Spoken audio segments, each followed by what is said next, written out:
Bueno, muy bien. Muy buenas tardes a todos y todas. En primer lugar,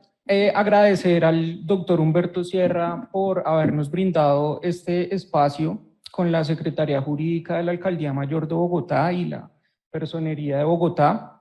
Por supuesto, también al doctor Jaime Bernal Cuellar, director del Departamento de Derecho Constitucional. En especial, quisiera agradecer del Departamento de Derecho Constitucional a la profesora Manuela Lozada, a Valentina del Sol, Sara Moreno, María Paula Cristancho, y de la Secretaría Jurídica Distrital, en especial a la doctora Zulma Rojas y su equipo, que estuvieron también apoyando los preparativos para la realización de este evento. Bueno, en cuanto a las conclusiones del seminario que vamos a exponer entre la profesora Luisa Caldas y yo me voy a concentrar principalmente en tres temas que abordamos ayer, que fueron temas transversales en los paneles y en la instalación del evento. El primer tema es el relacionado con la competencia de los organismos de control colombianos para imponer sanciones de destitución o de inhabilidad en contra de funcionarios elegidos popularmente. En relación con este tema, podemos, a manera de resumen, indicar que se dieron dos posturas. Quienes anotaban que los órganos de control sí tenían competencia y quienes consideraban que no. Un primer punto de comparación entre estas dos posturas es el tema interpretativo, el alcance que le daban al artículo 23 de la Convención Americana de Derechos Humanos, quienes consideraban que sí había competencia, estimaban que se debía hacer una interpretación en contexto y teniendo en cuenta el objetivo y el fin del tratado, y en este sentido decían, bueno, nuestro ordenamiento jurídico interno otorga garantías semejantes a las de un proceso penal para adelantar un proceso disciplinario en contra de funcionarios elegidos por voto popular, y adicionalmente la decisión es susceptible de ser controlada ante la jurisdicción contenciosa administrativa. Por otro lado, teníamos quienes consideraban que no, sí, aparte de hacer una lectura literal del artículo 23 de la Convención Americana, también estimaban que estaba un trasfondo del principio democrático, en la medida en que se debía proteger o darles más garantías a estos funcionarios elegidos por voto popular, de alguna manera porque representan pues al pueblo, ¿sí? Y que la imparcialidad de los organismos de control, cuando son autoridades administrativas, pues en realidad no es tan así como muchas veces la presentan, en especial cuando pues, son organismos de control en los cuales interviene la rama ejecutiva, interviene el Senado de la República en la elección de estos altos funcionarios públicos que están en la cabeza de estos organismos. También está el argumento consistente en que el Estado, de manera democrática, ratificó la Convención Americana de Derechos Humanos, surtió todo el proceso interno para suscribirla y en esa medida pues no puede alegar después que no le es vinculante lo que establece la propia convención. En cuanto a las soluciones a esta problemática, se plantearon varias, ¿sí? A manera de resumen, la señora procuradora, como ustedes lo pudieron ver aquí en la instalación, planteó el tema de la Ley 2094 de 2021, que le otorgó funciones jurisdiccionales a la Procuraduría General de la Nación, y ella sostuvo que mientras que esta ley esté vigente, pues la Procuraduría puede aplicar las sanciones en contra de funcionarios de elección popular sin ningún inconveniente. Por su parte, la Vicecontralora General también puso de presente unas leyes que ha adelantado la Contraloría, la Ley 2080 que estableció el control inmediato de legalidad de los fallos de responsabilidad fiscal, que posteriormente fue declarada inconstitucional por la Corte Constitucional, un proyecto de reforma a la Ley Estatutaria de Administración de Justicia, en el cual se busca controlar de manera expedita los fallos de responsabilidad fiscal a través de el medio de control de nulidad y restablecimiento del derecho. Esas son las soluciones que tendrían quienes defienden la tesis consistente en que pues, los organismos colombianos sí tienen competencia para adoptar estas decisiones. Por otro lado, quienes consideran que no es así, que estos organismos no tienen esta competencia, pues plantearon varios escenarios. En primer lugar, destacaron que la Corte Interamericana de Derechos Humanos, ya mediante una resolución que hace seguimiento al cumplimiento de la sentencia del caso Petro, indicó específicamente que el Estado colombiano no ha cumplido y que esta ley que se expidió, pues en realidad no cambia el hecho de que sigue siendo una autoridad administrativa la que está imponiendo las sanciones en contra de estos funcionarios. Y plantearon varias posibles opciones. Una de ellas es pues suprimir la Procuraduría General de la Nación, que lo planteó el doctor Néstor Osuna, o dejar unas labores específicas a cargo de la Procuraduría General de la Nación y otras labores concentrarlas en los jueces penales, específicamente frente a los funcionarios de elección popular, y también se mencionó el tema de otorgarle funciones a la Comisión Nacional de Disciplina Judicial para poder sancionar a funcionarios públicos de elección popular. Otro tercer punto que se mencionó en relación con esta problemática es la interacción entre el derecho internacional de los derechos humanos y el derecho interno. Quienes consideran que sí hay competencia de los organismos colombianos se acogen en cierta forma a un margen nacional de apreciación, ¿sí? Han dicho, lo expuso también el profesor Gómez Pavalló, lo expuso también Héctor Biesner en la pregunta que formuló ayer, y es básicamente que el Estado, con fundamento en su soberanía, puede fijar el alcance que le va a dar al cumplimiento del artículo 23 de la Convención Americana de Derechos Humanos. Y en ese orden de ideas, pues adopta un procedimiento interno con garantías semejantes a las de un proceso penal para poder investigar y sancionar disciplinariamente a funcionarios elegidos por voto popular. Pero por otro lado, tenemos la visión de cómo nos ve el derecho internacional al derecho interno, que la expusieron quienes consideran que en los organismos de control pues no tendrían competencia para adelantar estos procesos en contra de funcionarios elegidos por voto popular. Y es básicamente pues la Convención de Viena, ustedes muy bien saben, los estados no pueden alegar las disposiciones de su derecho interno para incumplir obligaciones internacionales. Adicionalmente, la propia Convención Americana de Derechos Humanos establece la obligación de los estados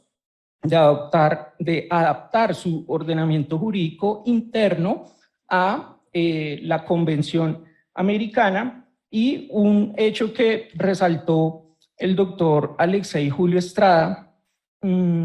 es el relacionado con que desde el punto de vista del derecho internacional de los derechos humanos, el derecho interno es un hecho, ¿sí? Es un hecho. Y en este caso, ya la Corte Interamericana expidió una sentencia y lo que se discute no es una posible aplicación del control de convencionalidad, sino el cumplimiento o no de un fallo de la Corte Interamericana de Derechos Humanos. Entonces, respecto a esta problemática, ¿qué se puede concluir? Que efectivamente el debate sigue, ¿sí? En relación con cómo ajustar los procedimientos internos para darle cumplimiento a la sentencia de la Corte Interamericana de Derechos Humanos. Y hay un punto que es cierto. Hay una ley que está vigente, no ha sido todavía declarada inconstitucional por la Corte Constitucional, que le otorga facultades jurisdiccionales a la Procuraduría General de la Nación, y en ese contexto, pues, en el marco de esa ley, se pueden seguir aplicando sanciones a los funcionarios y funcionarias elegidas por voto popular. Pero, de otro lado, también hay un punto que es cierto, y es que ya la Corte Interamericana ha dicho que esa ley pues, no cumple con las exigencias de la sentencia del caso Petro. Un segundo tema transversal a los que trabajamos ayer y que lo mencionó el doctor Humberto Sierra en su presentación es el relacionado con la falta de confianza en las instituciones, ¿sí? Cómo a través del ius puniendi pretendemos resolver esa falta de confianza de la ciudadanía frente a los funcionarios públicos. Y él anota que hay un problema de base en el momento de las elecciones de los funcionarios públicos, donde se presentan vicios de compraventa de votos, corrupción, y en últimas acudimos al derecho punitivo para tratar de solucionar esos asuntos que desde el principio no están solucionados, ¿sí? En este contexto, pues, el doctor Sierra, creo que allá en la esquina, si me haces el favor.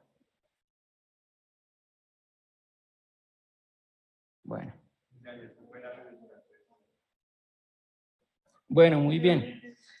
Entonces el doctor Sierra en este punto expone, acudimos al ius puniendi como forma de legitimar esa falta de confianza que tiene la ciudadanía frente a los funcionarios públicos. Entonces hacemos un uso exacerbado del ius puniendi. Entonces él pone presente varios puntos, no los voy a mencionar todos, solamente los más relevantes, y es la existencia de varios organismos de control que en últimas resultan investigando y sancionando los mismos hechos. La Corte Constitucional ha dicho que esto no vulnera el non bis in idem por tratarse de procesos de naturaleza distinta que persiguen finalidades diferentes, pero lo cierto es que en la práctica, pues lo que sucede es que un mismo hecho está siendo investigado y sancionado por diversas autoridades del Estado. Y esto, a mi juicio, aparte de afectar el non bis in idem, también genera inseguridad jurídica en el marco de un Estado de Derecho. No es presentable que en un Estado de Derecho se adelante un proceso por parte de la Procuraduría que concluya en una decisión y de manera paralela un proceso penal por parte de la Sala Penal de la Corte Suprema de Justicia y concluya con otra decisión totalmente distinta cuando se están investigando los mismos hechos. Entonces esto afecta esa seguridad jurídica y la confianza que los ciudadanos puedan tener en las autoridades. Un último tema, ya para finalizar estas conclusiones, es el relacionado con el panel de la Ley de Seguridad Ciudadana y el derecho constitucional a la protesta social. En este panel pues hubo varios temas interesantes. Uno que puso de presente el profesor Alexander es cuál es ese límite entre la protesta pacífica y la protesta violenta, ¿sí? Él puso de ejemplo dos tipos penales que están actualmente en la Ley de Seguridad Ciudadana, que son los relacionados con la obstrucción en vía pública o la obstrucción en función pública, y en ese punto específico yo considero que es altamente polémico uno partir del supuesto que ya estas dos conductas en sí mismas se puedan considerar violentas en el contexto de la protesta social. ¿Por qué? Porque el derecho constitucional a la protesta social en sí mismo es un derecho de carácter disruptivo, es decir, es un derecho que necesariamente va a afectar o a limitar otros derechos constitucionales fundamentales. La libertad de circulación, el derecho al trabajo, la movilidad de las personas se va a ver afectada por la protesta social. Entonces, lo que hay que hacer en cada caso concreto es un juicio de ponderación sin eliminar por completo el derecho que se ve afectado, pero tampoco prohibir o desestimular el ejercicio del derecho constitucional a la protesta social. En este panel también el profesor Camilo de San Pedro puso de presente cómo esta ley de seguridad ciudadana de alguna forma es esa respuesta frente a la incapacidad o a la falta de estrategias para poder enfrentar la protesta social y, digamos, para poder enfrentar la protesta social cuando ésta se torna violenta, y en esa medida el Estado, el Ejecutivo, responde con una ley que en últimas lo que busca es desestimular el ejercicio de este derecho constitucional a la protesta social. Estas serían entonces una parte de las conclusiones. La profesora Luisa Caldas nos expondrá otras conclusiones en relación con los otros temas que se han abordado en este interesante seminario. Muchas gracias.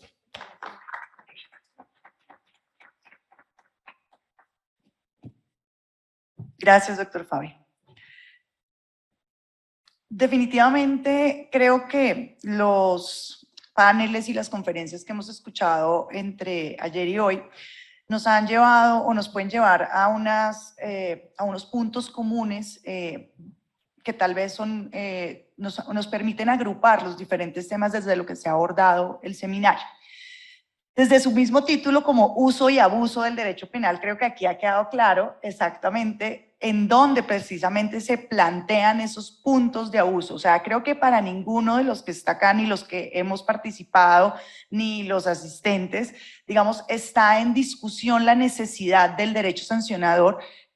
El problema es en qué medida, en qué proporción. O sea, pareciera que el problema que tenemos es un problema de límites, es un problema de un expansionismo desbordado del derecho sancionador desde todos los puntos de vista. Y lo decía ayer el doctor Humberto cuando decía, es que más o menos cuento 17 manifestaciones del derecho sancionador en Colombia. Y seguramente en cada una de esas manifestaciones que de alguna forma se abordaron acá, que es el derecho penal, el derecho policivo, el derecho disciplinario, el derecho administrativo sancionatorio, etcétera, desde todas esas manifestaciones creo que todos han coincidido en los planteamientos que han hecho, en que definitivamente en todos estamos asistiendo al escenario del exceso, al escenario de los poderes tal vez desbordados,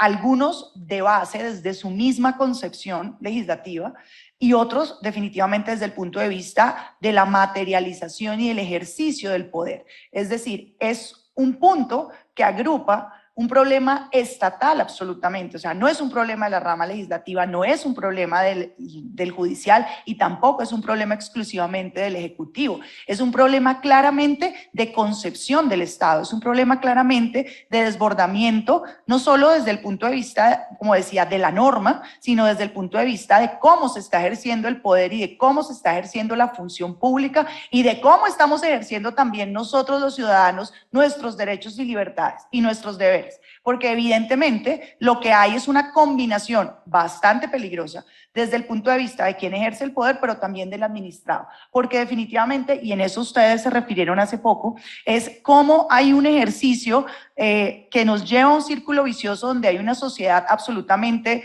inconformes, judicializada, una sociedad que quiere que le resuelvan todos sus problemas a punta de derecho, a punta de sanciones,